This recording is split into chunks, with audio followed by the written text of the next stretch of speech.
Desde seu descobrimento em 1614, Nova York, Nova Amsterdã na época, possuía uma grande importância estratégica na região. Tornou-se capital dos Estados Unidos entre 1788 a 1790, com George Washington como seu primeiro presidente, e recebeu inúmeros imigrantes que gerou o Plano de 1811, responsável por remodelar o perfil da cidade. Após a Guerra Civil de 1863, o então presidente dos Estados Unidos, Stephen Grover Cleveland, inaugura a Estátua da Liberdade na entrada do Porto de Nova York. Em 1883, a Ponte Brooklyn foi inaugurada, conectando a ilha de Manhattan com a cidade vizinha de Brooklyn.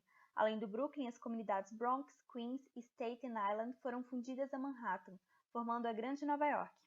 Com a cidade cada vez mais povoada e em crescimento, foi necessário o desenvolvimento de novas infraestruturas de transporte, incluindo o metrô em 1904. Ao decorrer do século XX, Nova York se tornou um centro mundial para a indústria, comércio e comunicações, tendo sua paisagem modificada por arranha-céus. Ocupada por índios algonquinos, comprada pelos holandeses e tomada pelos ingleses, Nova York, o maior centro financeiro mundial, nem sempre foi como conhecemos. Essa simulação mostra bem o impacto causado pela urbanização. Essa seria a ilha de Manhattan 400 anos atrás.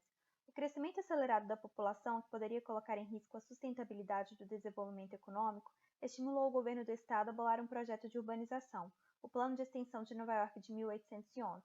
A população crescia e a velha aristocracia mercantil via a necessidade de um espaço aberto na cidade. Então, em 1857, foi organizado um concurso para a construção de um parque. Os arquitetos Frederick Olmsted e Calvert Vos foram os vencedores e construíram o Central Park.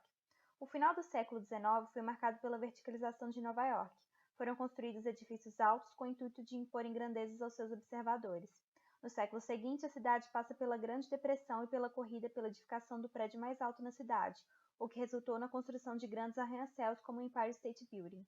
O primeiro plano diretor para a região foi projetado em 1962 e previa um misto de torres residenciais e de escritórios, seguindo os preceitos modernistas de Le Corbusier e Mies van der Rohe. Em 1625, o grupo de assentadores enviados pela Companhia Holandesa das Índias Orientais construíram uma cidade e um forte. O Forte Amsterdã possuía um formato de estrela, era considerado o núcleo de Nova Amsterdã e possuía, além da função militar, a de centro de atividades de comércio. Em 1653, os colonizadores construíram uma muralha ao sul da cidade com medo de ataques de nativos, porém, após alguns anos, acabou desmoronando e em seu lugar construiu-se uma rua atualmente conhecida como Wall Street.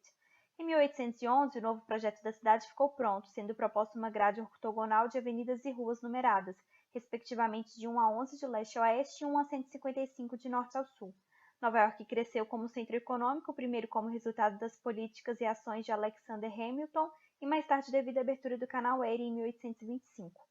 A Estátua da Liberdade, erguida em 1886, é um símbolo para os imigrantes, bem como para a democracia.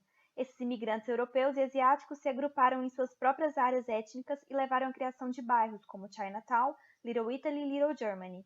O começo do século XX foi marcado pela fusão dos 5 distritos que formam Nova York: The Bronx, Queens, Brooklyn, Staten Island e Manhattan. O metrô de Nova York foi desenvolvido e as linhas ferroviárias de Grand Central Station foram construídas. Com o aumento das alturas dos edifícios norte-americanos de 100 para 300 metros, surgiram novas técnicas de construção empregando concreto armado.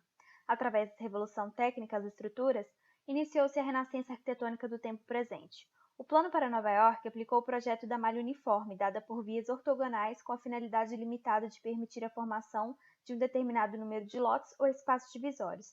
A Broadway é a única via que atravessa diagonalmente este traçado.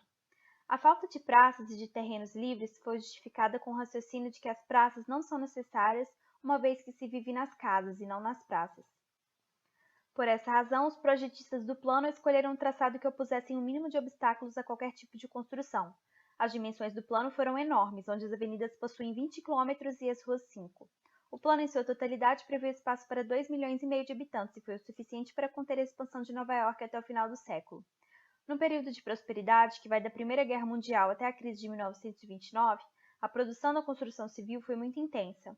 A rápida extensão dos bairros suburbanos de casas unifamiliares colocou um problema arquitetônico em questão. O tema da residência isolada era sempre moradia para uma classe restrita. Depois tratou-se de construir enormes bairros que formam o corpo da nova cidade para uma classe muito mais ampla.